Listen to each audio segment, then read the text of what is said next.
welcome to another episode of the Tetra Travels. And this is part 2 of the Greece-Athens trip. So if you haven't seen the first part, please go and watch that first. Yeah, we got up to some good stuff in that one. So yeah, go check it out. Also, please excuse my voice in this video. I've had a bit of a cold for the last week. I'm still recovering, so yeah, it doesn't sound great, and my voice might be a bit sketchy at times. On the 4th day in Athens, we went to the ancient Agora, which is like basically where everything happened in the ancient Greek city. It was like the place of politics, marketplace, and a lot of trading done.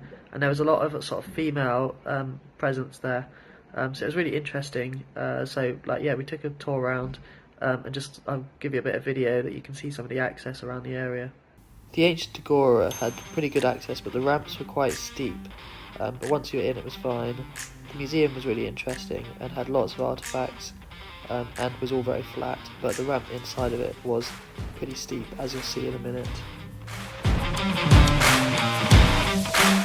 I found the next artefact quite interesting. It was a way that they would pick people for jury service using a mechanical device.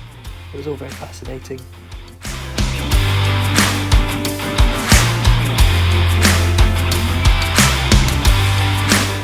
There is a lift to the upstairs, however when we were there it wasn't working, so I don't know what it's like or how often it works.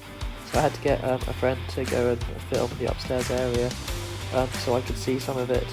But yeah, if it was working, then it would be quite interesting to go up there and see the rest of the artefacts, but unfortunately the day we were there it wasn't.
We then took a stroll around the grounds of the Agora, where there's lots to see, but unfortunately a lot of it's quite gravelly and not easy to get over, so I did the best I could and sort of had a bit of a tour, but didn't see everything. Afterwards we went for a meal where they had some of the customers up and doing some Greek dancing.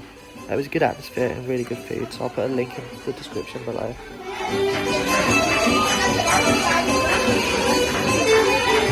On our final full day in Athens, I decided that I'd really enjoyed the swim the couple of days before, so we looked up the beaches in Athens and we found a lot of them had some access into the sea.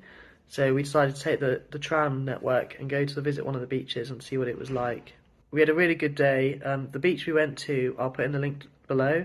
You did have to pay if you wanted to have like an umbrella, which we did need, but yeah, at least that meant people could watch your stuff, but they weren't really the best at that, so I don't know how worth it was, except that we really needed some shade.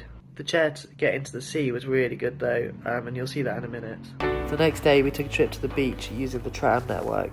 I was actually very impressed. They had sort of ramps up to the trams and then sort of level access boarding on the trams that I saw.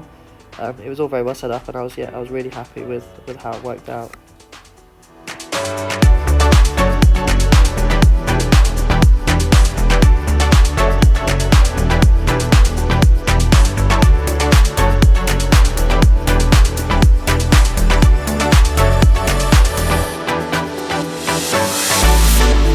At the beach they had a chair that helped me get into the sea. I'd never seen one of these before. It was called a sea track. I'll put a link to the website in the description because they have them all over Greece and Cyprus, so yeah, really good to look out for. I thought they were a really good way of getting into the sea that was safer than a lot of other methods I'd seen, so I was really pleased it was there. Do be careful though, because the waves caught me out a little bit and I almost had a bit of an issue at one point. but not using the actual machine, but just when I was swimming, because I'm not the strongest swimmer.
That was actually our holiday in Athens, all done. It was really good, and I would definitely recommend people with wheelchairs going out there to experience it. I feel like there's a few things that can be improved. The pavements were a bit shoddy.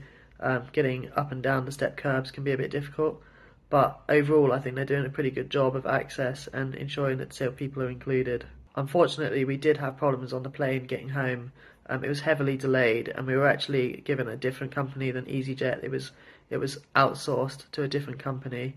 The company was called SmartLinks, and they came from Latvia, but they were really rude the whole way. They didn't really help anyone. They spent the whole flight behind a curtain, and eventually one of the ladies was having a panic attack, an older lady on the plane, and the air hostess actually laughed at her.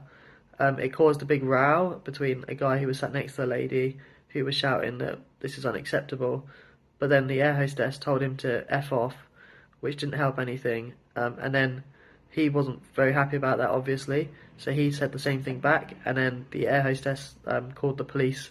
So when we arrived, we all had to wait on the plane for an hour for the police to arrive, or I think it was longer than an hour in the end, which didn't help anything. We were all delayed already. Everyone was getting grumpy.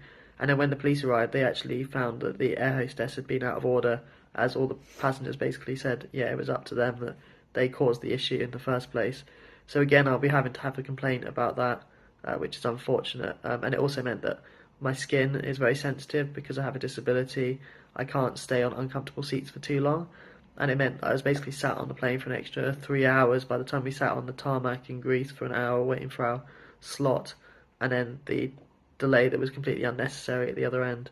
So it was all a bit unfortunate. It meant, although I should have got home at a sensible time, I didn't, and it was really late. I don't think we got home until about 2, 3 in the morning in the end. Anyway, that'll be it for another week. And yeah, I hope you've enjoyed it. And yeah, please like, subscribe, and share it with anyone you think might be interested, to keep up with my adventures.